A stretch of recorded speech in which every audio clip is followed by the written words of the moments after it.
Good morning to dear students and welcome to the lecture number 27। आज जो हमारा lecture है वो है 27 नंबर का। इसमें फिर से हम आते हैं, जो पेज नंबर 40 है उसी में ही आपको आ जाना है। और इसमें भी जो है आपकी प्रैक्टिस दे रखी है, practice number 4 simple present tense की, लेकिन टाइप 3 की है जो इंटेरोगेटिव था। अब वो टाइप 3 क्या थी आप देखो 39 पेज पे।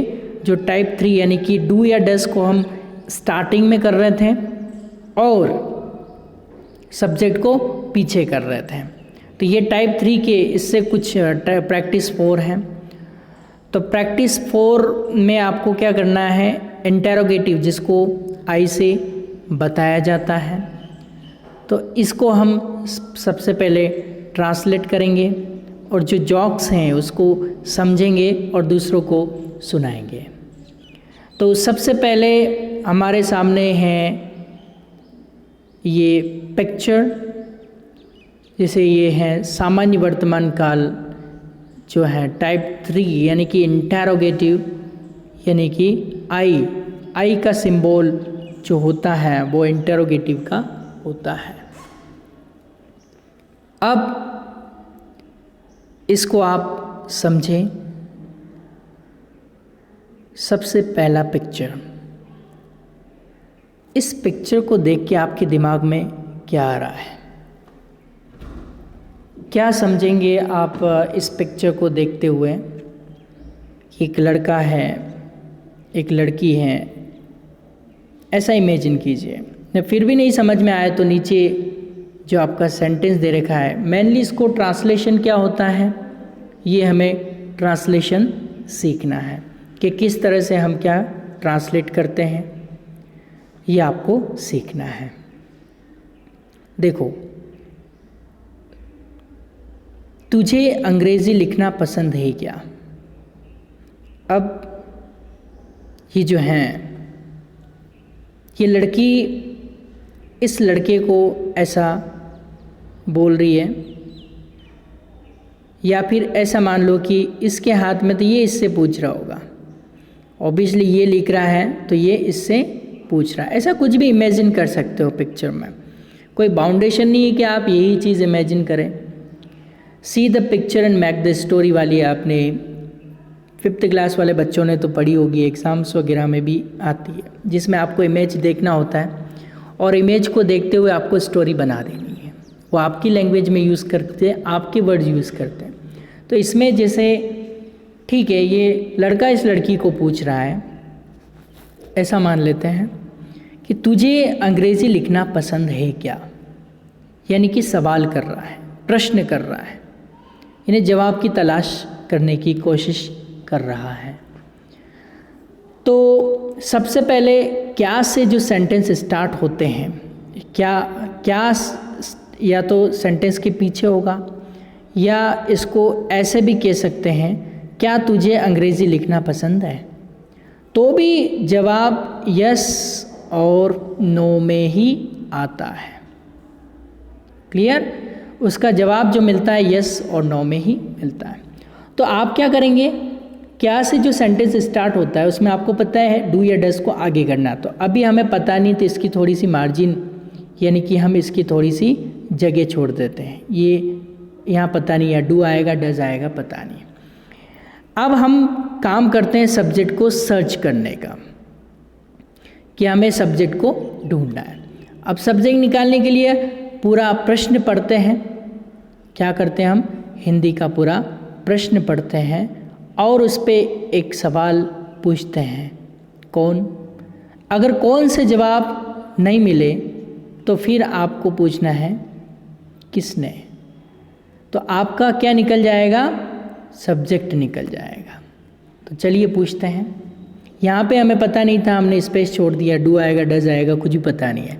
ये डू या डस डिपेंड करता है किसके ऊपर, सब्जेक्ट के ऊपर। अब सब्जेक्ट क्या है ये ढूंढने की कोशिश करते हैं। सब्जेक्ट निकालने की पूरा प्रश्न पढ़ो, तुझे अंग्रेजी लिखना पसंद है क्या, किसे, कौन सेट नहीं हो रहा, किसे, तुझे।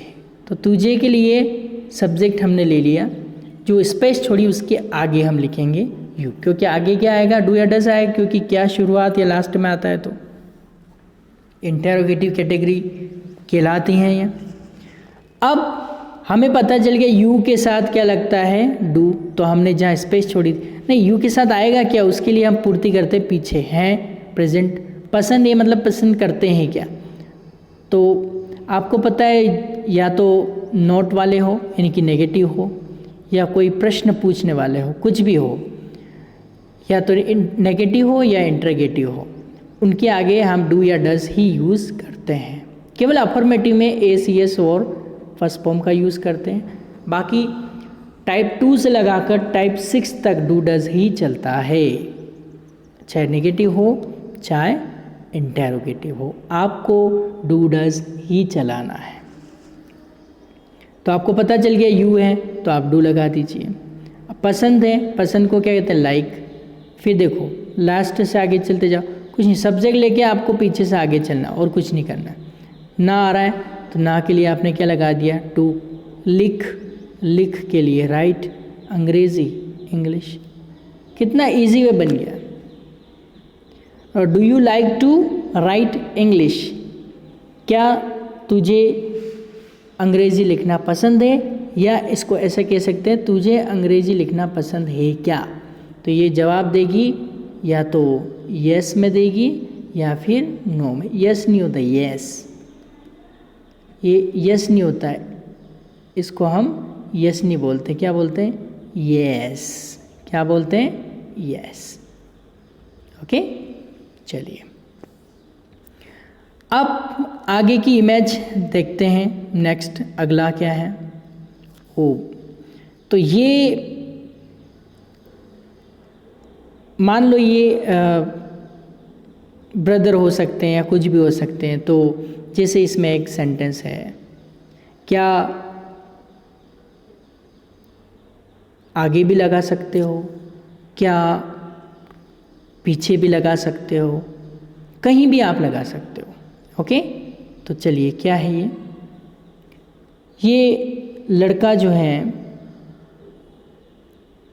ये इस लड़की को इसके बारे में पूछ रहा है।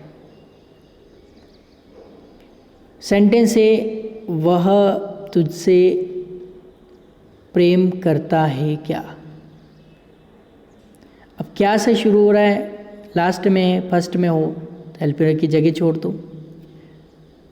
क्या करना है आपको, हेल्पर की क्या करनी है, जगह छोड़ देनी है। फिर पूरा प्रश्न पढ़ना है, वह तुझसे मोहब्बत करता है क्या, कौन, वह, तो सब्जेक्ट लगा लो। अब वह आया है तो डज लगा लो, ता है से।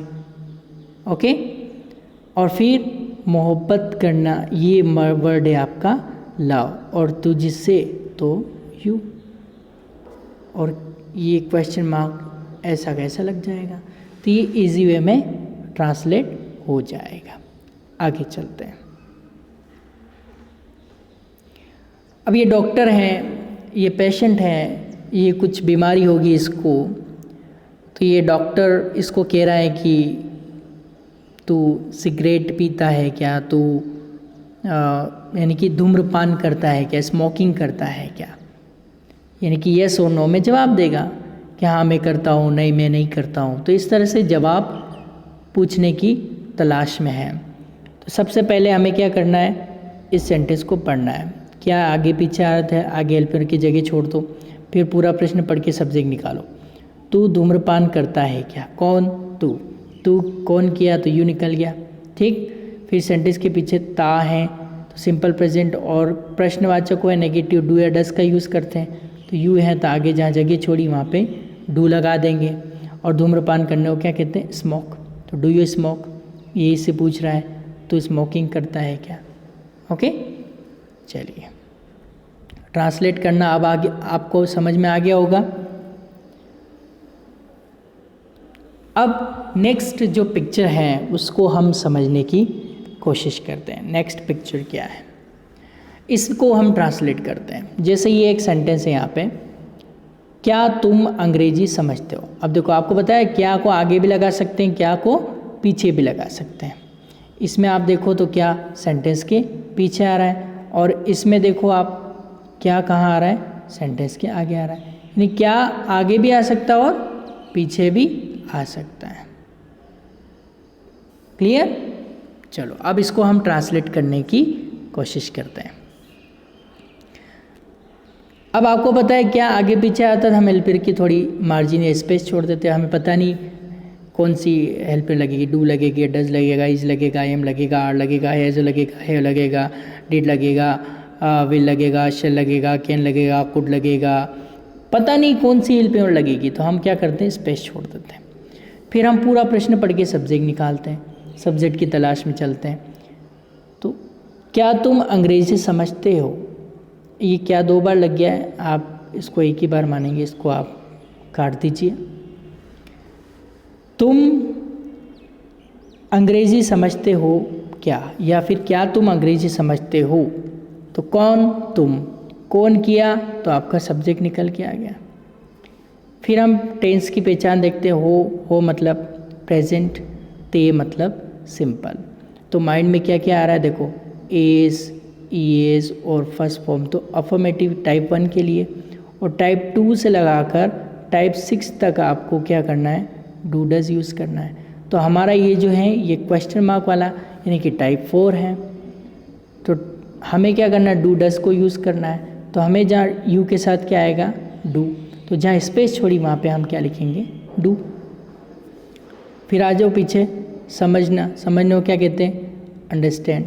अंग्रेज़ी, इंग्लिश, ये यू पहले हो गया क्या, तो ये लो क्या, तो ये ट्रांसलेशन हो गया। ओके, बहुत ही इजी तरीके से आप ट्रांसलेट कर सकते हो विदाउट एनी डाउट। बहुत ही अच्छा तरीका है, कोई भी बिना फॉर्मूला। मैं आपसे प्रॉमिस करता हूँ पूरी इंग्लिश में आपको एक भी फॉर्मूला नहीं बताऊँगा, एक भी सूत्र नहीं बताऊँगा, क्योंकि कई बार ऐसे होते हैं कि हमें वो लोग इंग्लिश सिखाने लगते हैं जिनको खुद इंग्लिश बोलना नहीं आती है। जो कोई 1 घंटे के लिए स्पीच देने का बोल दो तो पता नहीं क्या क्या हालतें हो जाती है। तो आपको क्या करना है कि जो वेल ट्रेंड फैकल्टी होती है, वेल ट्रेंड कोई भी ट्रेनर होता है, चाहे साइंस का, मैथ्स का, उसी से आपको ट्रेनिंग लेनी होती है, तो सारे डाउट्स आपको क्लियर हो जाते हैं। इंग्लिश में भी कुछ ऐसा ही है। ओके, तो आपको क्या करना है, बहुत ही अच्छे से सारे कॉन्सेप्ट, सारे लेक्चर को देखते जाना है। आपको बहुत ही मज़ा आएगा आगे पढ़ने में। ये तो अभी शुरुआत हो रही है, हम गेट लेवल के अंदर आपको कुछ ग्रामर के पोर्शन के डाउट्स वगैरह, टेंसेस, कुछ लोग तो ऐसे होते हैं पूरी लाइफ उनको ग्रामर के टेंस समझ में नहीं आते हैं। तो आपके साथ ऐसा नहीं होना चाहिए। आपको हर एक डाउट, हर एक प्रॉब्लम जो है वो सॉल्व होनी चाहिए। चलिए, अब ये एक सेंटेंस है, क्या तुम्हें सेवफल पसंद है। इसका मतलब क्या तुम सेवफल पसंद करते हो, ये अर्थ आएगा। अब इसको हमें ट्रांसलेट करना है। अब क्या आगे आ रहा है, हेल्पर की जगह छोड़ दो, फिर सब्जेक्ट निकालो, पूरा प्रश्न पढ़ो। क्या तुम्हें सेवफल पसंद है, किसे, तुम्हें के लिए क्या आएगा, यू। जहाँ जगह छोड़ी उसकी पूर्ति कर लेते, पीछे आए हैं, प्रेजेंट, ता है, पसंद करते हो क्या, ऐसे ही सेंसेस का निकलेगा। तो ACS फर्स्ट फॉर्म तो टाइप 1 के लिए, बाकी डू और डस जो आता है टाइप 2 से लगाकर टाइप जो है आपका 6 तक है, वो इसी में चलता है। तो अभी हमें डू डस लेना है, तो जहाँ पे हमने स्पेस छोड़ी वहाँ पे हम क्या लगा, यू आ रहा है तो यू प्लूरल है तो डू आ जाएगा। पसंद को क्या कहते हैं, लाइक। सेवफल तो एप्पल, एप्पल कितना है हम डिटरमाइन कर दे, एक ही है तो एन एप्पल। आर्टिकल में आपको डिटेल में पढ़ाएंगे एन क्यों लगा है। ओके, चलिए, तो ये थे इस क्लास से रिलेटेड जो ट्रांसलेशन। अब हम देखते हैं कि इसके जो जोक्स है वो जोक्स क्या है। मिस्टर राणे और मिस्टर काले 2 लोगों के बीच में बातचीत है, और हमें हाईलाइट करना है सिंपल प्रेजेंट टेंस का टाइप 3 यानी कि इंटेरोगेटिव का डू और डस यानी कि सिंपल प्रेजेंट टेंस। ओके, चलिए, तो प्रश्न से ही शुरुआत होगी इसकी। मिस्टर राणे पूछ रहे हैं, डज योर सन स्मोक, क्या आपका लड़का स्मोक यानी कि धूम्रपान करता है। सिगरेट पीता है? मिस्टर काले, नो ही डजंट, नहीं वो नहीं पीता है। फिर मिस्टर राणे बोल रहे हैं, डज ही ड्रिंक, क्या वो ड्रिंक करता है, वाइन पीता है? मिस्टर काले, नो ही डजंट, नहीं नहीं वो नहीं पीता है। फिर मिस्टर राणे बोले, oh how nice, how old is he, तो वो कितने साल का है? वो स्मोकिंग नहीं करता है, ये भी अच्छी आदत है। वो ड्रिंक नहीं करता है, ये भी अच्छी आदत है। तो वो कितने साल का है? तो बहुत ही अच्छी बात है, कितने साल का है? तो मिस्टर काले के 9 months ओल्ड, 9 महीने का ही तो है। अब 9 महीने का बच्चा ना तो स्मोकिंग करेगा और ना ही ड्रिंक करेगा। तो इस तरह से जोक्स हैं। तो देखो simple present tense does, question mark, फिर doesn't, does question mark, doesn't. Okay, तो ये हाईलाइट आपको कर लेना है। नेक्स्ट अगला जोक क्या कह रहा है? फिर कस्टमर और शॉपकीपर से रिलेटेड भी बहुत सारे जोक्स बनते हैं। तो देखो इसमें क्या है, कस्टमर कह रहा है कि do we get all stations in this radio. अभी वो रेडियो खरीदने गया दुकान पर कस्टमर, तो वो दुकानदार से पूछा डू वी गेट, क्या हमें मिलते हैं, ये क्वेश्चन मार्क आ रहा है। Do we get all stations in this radio, अगर मैं ये रेडियो आपकी दुकान से लूँगा तो क्या मुझे सारे स्टेशन रेडियो स्टेशन मिलेंगे, लाइक 94.3 और बिग FM और वो सारे स्टेशन ऐसे मिलेंगे क्या? तो अभी शॉपकीपर देखो क्या बोल रहा है, शॉपकीपर बोल रहा है यस, हाँ मिलेंगे। अब यहाँ पे एक्सेप्ट मतलब को छोड़ के, अब एक यहाँ पे एक नया वर्ड आया है एक्सेप्ट। अब एक्सेप्ट मतलब होता है किसी को छोड़कर, किसको छोड़कर? Railway station and police station. हाँ जी, आप ये रेडियो ले लीजिए, आपको सारे स्टेशन मिलेंगे इसमें, 94.3 भी मिलेगा, बिग FM भी मिलेगा, रेडियो मिर्ची भी मिलेगा, लेकिन जो नहीं मिलेगा उस कौन कौन से छोड़ के? तो रेलवे स्टेशन नहीं मिलेगा और पुलिस स्टेशन इस रेडियो में नहीं मिलेगा। ओके, जोक है। तो देखो डू आ रहा है, एक्सेप्ट, चलो ठीक है। तो इसमें एक ही था, हस्बैंड और वाइफ के ऊपर काफ़ी टेंस बनते हैं, काफ़ी सेंटेंस बनते हैं। तो देखो क्या है जोक, वाइफ कहती है tell me the name of the tense, आप मुझे इस टेंस का नाम बताइए। उसके हस्बैंड से पूछती है आप मुझे इस टेंस का नाम बताओ। आई एम ब्यूटीफुल, ये कौन सा टेंस? वैसे ही एम आ रहा तो ये प्रेजेंट का इंडिकेशन है। तो हस्बैंड कह रहा है पास्ट टेंस, ये पास्ट टेंस है। इसका मतलब अब ये एक जोक के लिए लिया है, इसमें कहा है कि आई एम ब्यूटीफुल, मैं सुंदर हूँ, ये कौन सा टेंस है? तो हस्बैंड को कहना चाहिए प्रेजेंट टेंस, जबकि क्या कह रहा पास्ट टेंस, मतलब पहले सुंदर थी अब नहीं है। तो इस तरह से आपको क्या है ये जोक्स दिए हुए हैं। अब टीचर और स्टूडेंट से रिलेटेड समझ लीजिए कि मैं आपसे सवाल कर रहा हूँ और आप मुझे जवाब दे रहे हैं। तो क्या क्या सवाल हैं, क्या क्या जवाब हैं? देखो मैं आपसे मान लो पूछता हूँ, टीचर आपसे तो डू यू स्मोक, तुम स्मोकिंग करते हो, सिगरेट पीते हो क्या? आप कह रहे नो आई डोंट, नो मैं नहीं पीता हूँ। फिर मैं आपसे पूछता हूँ डू यू च्यू, च्यू मतलब होता है चबाना, do you chew tobacco, tobacco मतलब होता है तंबाकू। डू यू च्यू टोबैको, क्या तुम टोबैको यूज़ करते हो क्या? तो आप कह रहे नो आई डोंट, मैं नहीं करता हूँ सर। फिर मैं आपसे पूछूँगा डू यू प्ले कार्ड्स, क्या तुम ताश खेलते हो? प्ले कार्ड्स मतलब ताश खेलना, ओके, क्या तुम ताश खेलते हो क्या? तो फिर स्टूडेंट कहते हैं नो नेवर, मतलब नहीं कभी नहीं, नेवर मतलब कभी नहीं। तो फिर मैं आपसे पूछूंगा then what do you do, तो फिर आप क्या करते हो?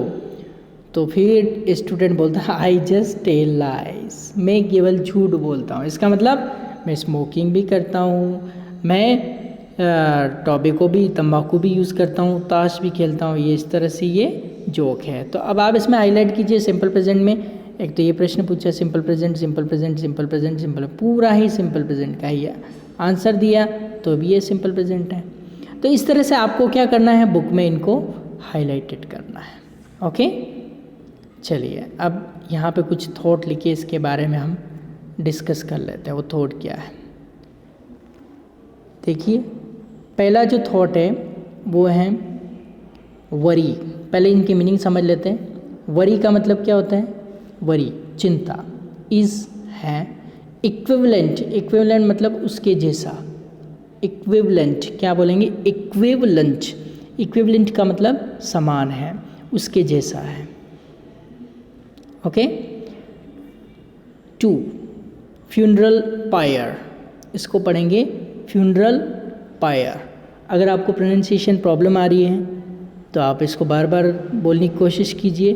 Funeral funeral funeral funeral funeral, pyre pyre pyre pyre, funeral pyre मतलब अंतिम संस्कार। यानी कि पायर का मतलब होता है एक चीता, कोई डेड बॉडी मर जाती है और जो जलाया जाता है वो चीता, चीता को कहते हैं पायर। और फ्यूनरल पायर एक अंतिम संस्कार होता है, यानी चीता को जलाना, ये फ्यूनरल पायर होता है। तो अब ये इसका मतलब क्या हुआ, इसको पढ़ेंगे। Worry is equivalent to funeral pyre, यानी कि जो चिंता होती है वो चिता के समान है। तो आपको चिंता नहीं करनी है, लेक्चर्स अच्छे से सीखना है, क्योंकि आप चिंता करोगे तो चिता बन जाएगी। ओके, चिता में तो सभी जल जाते हैं। एक बहुत ही मेरा फेवरेट थॉट यहाँ पे मैंने डाला हुआ है, और ये फेवरेट थॉट क्या है? ये भी सिंपल प्रेजेंट का। आपको पता है, आप जानते हो, you are one in this world, आप इस दुनिया में एक हो। ऑब्वियसली आप ये जानते हो कि आप इस दुनिया में एक हो, लेकिन यू डोंट नो, आपको नहीं पता, यानी कि आप ये नहीं जानते हो, you are a world for someone, आप किसी के लिए एक दुनिया हो। तो कहने का मतलब ये थॉट है, you know that you are one in this world but you don't know you are a world for someone. इसका मतलब ये हुआ कि आप सिर्फ ये जानते हो कि आप इस दुनिया में एक हो, पर आप ये नहीं जानते हो कि आप किसी के लिए एक दुनिया हो, यानी कि आप भी एक दुनिया हो, यानी कि आप इतने इम्पोर्टेंट हो। तो आप बहुत इम्पोर्टेंट हैं अपने पेरेंट्स के सपनों को साकार करने। पेरेंट्स के सपनों को कुचलना नहीं है। पेरेंट के सपने तभी साकार हो सकते हैं जब आपके इंग्लिश कम्युनिकेशन बहुत ही अच्छा हो, तो बहुत ही अच्छी पोस्ट पे आप जा सकते हैं। तो जैसे इसकी हिंदी बता रखी कि आप यह जानते हो कि आप इस दुनिया या संसार में एक हो, पर आप यह नहीं जानते हो कि आप किसी के लिए एक संसार हो। बस ये 2 थॉट थे, ये थॉट भी आप लर्न कर लेना। और ये प्रैक्टिस 4 जो हैं आपकी टाइप 3 की इंटेरोगेटिव की, इसको भी आपको पढ़ना है। नीचे जोक्स में जो मीनिंग नए आए हैं वो भी लर्न करने हैं और इनको समझने की कोशिश करनी है। तो यही है आज के लेक्चर में। अगले लेक्चर में हम फिर मिलेंगे नेक्स्ट लेक्चर में। ये था आपका लेक्चर नंबर 27। तो आप अच्छे से प्रैक्टिस करते रहिए, ट्रांसलेशन करते रहिए सेंटेंस को, और इस पेज को बहुत ही अच्छे से आप कंप्लीट कीजिए। Okay, all the best, have a nice day.